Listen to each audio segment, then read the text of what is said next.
Nielen láska je silnejšia ako smrť. Kráčam pozdĺž cintorínskeho plotu. Tu sa zjavia traja mladíci a s rozbehom ho preskočia. Bežia kúsok pomedzi pomníky a ja uvažujem, či zavolám políciu, keď zrazu zastanú. Na môj úžas si v tejto zime vyhrnú nohavice, vyzujú sa a naboso skočia do prostriedku jedného z hrobov. Stoja tam len tak, v blate a veselo sa rozprávajú. Nedá mi to a tak odložím mobil a spýtam sa ich, čo robia. Jeden odpovie. Priniesli sme mu v nohách svet. Povie a ukáže na náhrobný kameň.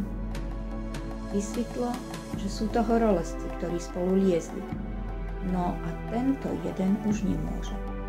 Vraj vždy vravel, že to, čo má v nohách, mu nikto nezoberie a že tie by vedeli rozprávať. A sníval, že v nich raz bude mať celý svet.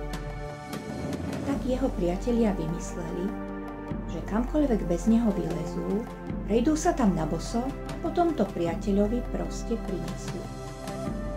Takže sa chodia po každom novom výstupe porozprávať s priateľom a tak tomu prinesú svet. Vyrazili mi dých. Ani neviem, čo dodať. Snáď iba nielen láska je silnejšia ako smrť. Viac príbehov nájdete na mojom blogu www.lubicamuščáková.sk. Nielen